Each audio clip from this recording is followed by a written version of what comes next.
I'm Becca Ann, and I am a legitimate psychic. I have always had a gift. My mom would say, "You are touched, girl." And I've always felt connected to animals and babies and other things that can't speak yet.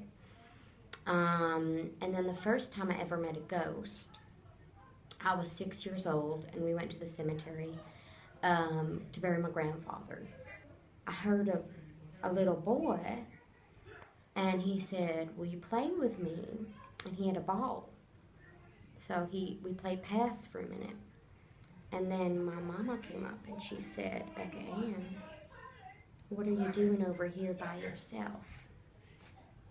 So that's when I knew I was special. Um, and then I decided I could make money being special. So I did phones for a while, and that was fun. It's harder to connect to ghosts over the phone.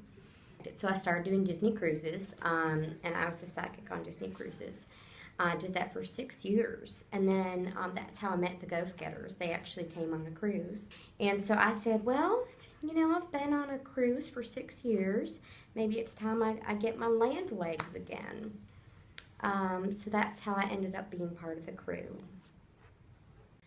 I have done readings for all the Ghost Getters, and it's amazing. Some of them are really blank. Like Danica just doesn't have any soul in her. And Jax is real sad. They're all kind of sad. Like, I feel kind of bad for them, so I made some stuff up for them. Like, I told them they would all find love. That's not true. My favorite thing about living on a cruise was all of the vacation ass I got. Yeah, so when people go on cruises, especially like singles cruises, which you wouldn't think Disney cruises had singles cruises, but they do. And yes, those people are sad, people that go on Disney single cruises, but I don't know, I just felt like I slept with a lot of people on cruise ships. Oh, my most memorable cruise ship sex, well, this is embarrassing. I slept with our magician, the boat magician. He was attractive if you just didn't go to his show, because he was so dumb. So I slept with him, and then when I woke up, he hadn't really done a magic trick, but he had gone and hid in the bathroom, and he had just his top hat and a stuffed rabbit in the bed next to me. And I had to pretend I was tricked. I think I like to bake because I can, like, channel people who know how to bake, like Julia Child. And, like, I can bake like her, or other famous cook people, or even not famous ones. Oh, I can tell when I'm getting my period, because I get, like, my boobs get tender, and I get moody.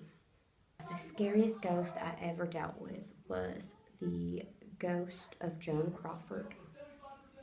I was talking to her, and I said, "Did you really beat your daughter?" Because, that's what everyone would ask her, right? I didn't think it was rude. There was a whole movie about it. And she started screaming, "Wire hangers, wire hangers." And I said, "Oh, I guess it's true." People get angry all the time when I give them news they don't want to hear. And usually I try to just tell them things they want to hear. That's also... Anyway, so I will say something that I thought is what they wanted to hear.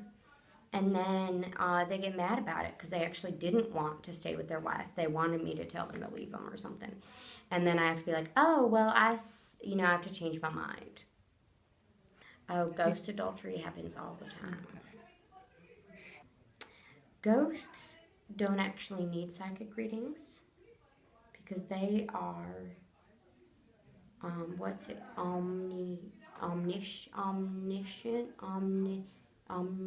all-knowing. The worst thing I've ever had to tell someone is probably that they were going to die that day. But I didn't.